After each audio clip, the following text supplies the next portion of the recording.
real thing that I want to touch on up top, this broke about 10 minutes ago. My friend and former multiple time guest on the show, Scott Adams, has passed away. Scott Adams, of course, the creator of Dilbert.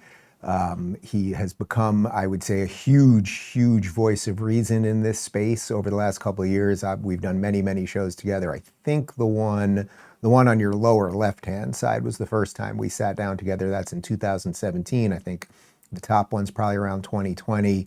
And then the other one's from maybe two or so years ago. Scott and I text all the time and talked all the time. We just spoke a couple weeks ago to see if there was anything I could do. He lived an incredible life, this guy, and really, he was a master at framing. I'm always talking about the narrative here and the signal, and he was really a master of framing stories and how do you think about things differently and how do you influence people and how do you make arguments. And I really enjoyed becoming friends with him and talking about all sorts of things on the show with him. And I do want to mention one thing, which I don't know that I've ever even said publicly, but when we started Locals years ago, and we didn't know what we were doing. We were a little startup. Like I had no idea what we were doing. We kind of built a subscription platform for me, and then we were like, I don't know, maybe some other people will like it.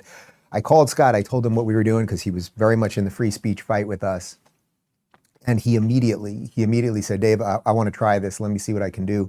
He loved it from the get-go. He became an investor in Locals, and he was a trusted advisor for me. When he offered money, I was like, to invest in the company, I was like, I don't even know what to do with it. Like he was just great all around, and I really appreciated knowing him. And Scott, I know you're up there doing some seriously interesting stuff these days, and you've got good company because it's been quite a year. Charlie's up there too.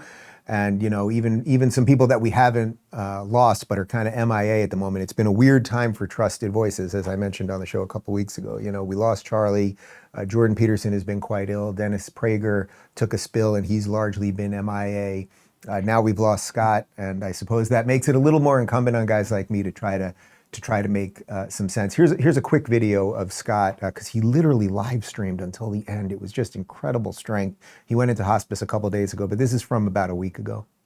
So you're going to hear for the first time today that it is my plan to convert. So I still have time, but my understanding is you're never too late.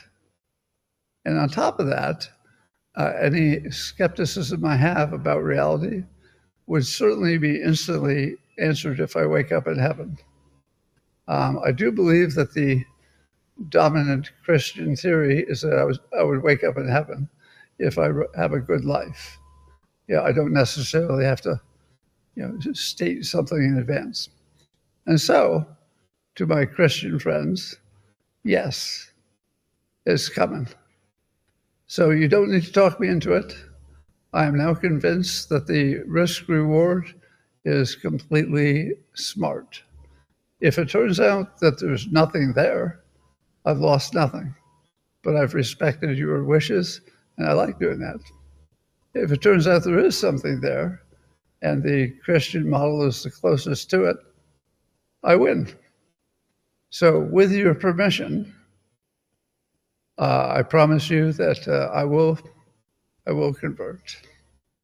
Well, I hope he had time to do that. I don't know for sure, but it's interesting. This is a guy who was a non-believer his entire life, and there he is, knowing the end is near, and talking about risk reward as it relates to that. And maybe we could all do a little more of that these days. It's like there's a logical part of our mind, and then there's the spiritual part of our heart, and trying to figure out where those two things meet. Maybe that's what it's all about, perhaps. Anyway, Scott, I will miss you, and I will see you on the other side.